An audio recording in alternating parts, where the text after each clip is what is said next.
Hi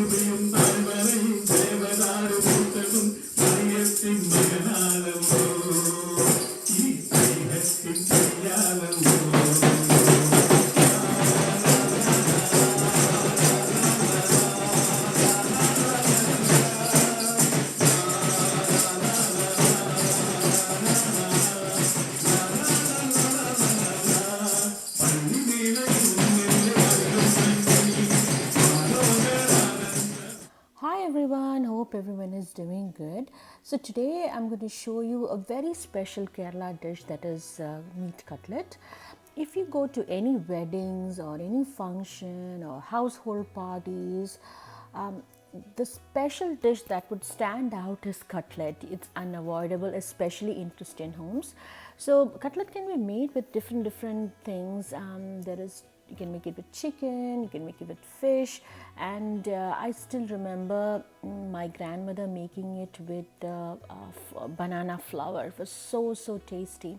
So the one I'm going to show you today is from meat. Okay, so here I have taken about 1 kilo of meat, to which I have added chili powder, turmeric powder, some fennel seed, couple of cardamom, 1 small stick of cinnamon, and couple of cloves. And then I'm going to pressure cook it until it's completely cooked, and you have to dry the water at the end. Also remember to add half a cup of water, otherwise the meat will be stuck in the bottom. Meat is going to release a lot of water like so. So what you do is, on high flame, dry it. I've also added half a spoon of black pepper powder. I added in the end so that the nice aroma stays. See, the meat is completely dry. At this stage, what you can do is you can turn it off and then let it cool completely, so that you can start grinding it in a mixer. So the other ingredient that you require is, here I have taken about 3 large size of onions, 2 large size of ginger, and lots of green chilies. You can adjust green chilies based upon your taste, and of course lots of curry leaves. This I just picked it from our backyard. So I'm going to chop all this in a chopper. You can hand cut it also. So along with this, I have taken here about 4 large size potato. So the amount of potato is basically roughly equal to the meat, or a little bit less than meat if you want, if you like the meat flavor better. I have nicely boiled it so that there is no lump when you mash the potato. You can use a fork and then start mashing so that there's no lump, or using a grater like I have just done here, grate it. So here you can see the meat has cooled down. Now we're going to put it in a mixer grinder, or you can use the food processor also to grind the meat to a smooth paste. So you have to pulse it. See how I'm pulsing it? I'm not actually grinding it, because you're not going to add any water. It's just dry pulsing. See how soft the meat has become and how dry it is. I've also cleaned all the dishes. So this is what I tell everyone: as you go along, you clean it. You don't wait till the end, have a messy kitchen all along. It's quite disgusting. So just clean as you go along. So this is all the meat. The first step is now sauteing the onions. I've added a little bit of oil, because you can again fry it in oil, so you don't need much of an oil. I've added about 1 tablespoon of oil, to which I have added the onions, and then saute it until it is slightly brown. As you can see, along with this, I have also fried some salmon, as well as made salmon curry. So when the onions have browned a little bit, go ahead and add the chopped ingredients, as well as coriander leaves. There's a lot of coriander leaves in there, which is optional. If you don't like coriander leaves, you can just add curry leaves. And then I've added the meat. So all the ingredients, just mix it thoroughly.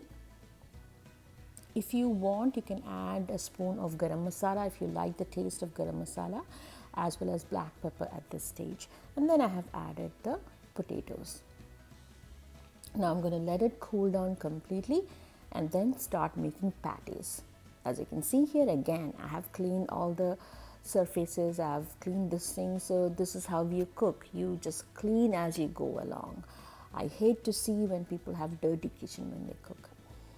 Okay, so as you can see here, the mixture is completely cooled. At this stage, I'm going to start making patties. Usually cutlets are either oval shaped or they are round in shape. I like making oval shape, and in market you also get some mold that you can use, but I usually use my hand to make it. See how I'm doing it? First make a ball and then squeeze it tightly so that you get a firm ball, and then shape it into an oval shape. See, just like how I'm doing. See, tightly, otherwise it is going to disperse when you put in the oil. See how at the edges I'm smoothing the edges and then keeping it as aside. So I have all the cutlets which I'm going to prepare. I have made it ready. Now let's fry the cutlets. For the cutlets frying, you need breadcrumbs. Here I have taken panko breadcrumbs, which is a little more thicker. I prefer regular Italian breadcrumbs, which is more smoother. If you don't have ready-made breadcrumbs, you can just powder some regular white bread in a mixer and add a little bit of salt and pepper to it for flavoring. So keep this aside, and then you require eggs. Here I have taken about 3 eggs. 3 eggs would be more than enough for 10 to 15 cutlets, or even more you can get from it. And then you have to keep one pan ready to put your cutlets that is lined with tissue, and also a very heavy bottom pan to fry the cutlet. The oil has to be good enough to let the cutlet sink in it, otherwise it will start breaking. And always make sure the temperature is really high, okay, because there's nothing for it to cook except the egg. So first you dip the cutlet in the egg wash, and then you just wrap it in the breadcrumbs. Do not use both the hands, because if you start using both the hands, the breadcrumbs, once you dip your hands in the egg wash and then stick it to the breadcrumbs, the whole breadcrumbs is going to get stuck to your fingers. So use 2 hands and then drop it one by one in the oil. Do not add more than 3 to 4 at a time, otherwise the temperature of the oil will start dropping and then your cutlet will break. Look at how I am doing. About 3 to 4 is more than enough. Not even a single cutlet will be broken in if you do the way I am telling you to do. Always maintain medium high to high heat, and do not put more than 3 to 4 cutlet at one time. And keep frying rest of the cutlets. Make sure it is slightly golden brown. Do not blacken it or do not undercook it. It has to be golden color like what I have done. Here I have fried all the cutlets. See, not even a single cutlet is broken. This is how you do. It's extremely easy actually to make, though it's a bit time consuming. Typically in Kerala, they eat cutlet with tomato sauce or tomato ketchup. So give it a try. Let me know. If you don't eat meat, you can use mutton or fish. The recipe will remain the same. In fish cutlet, there is a little bit difference. That's all. I'll show you one day when I have time. But definitely try it. Let me know if you like it. I'll come back again with such easy recipe. Bye.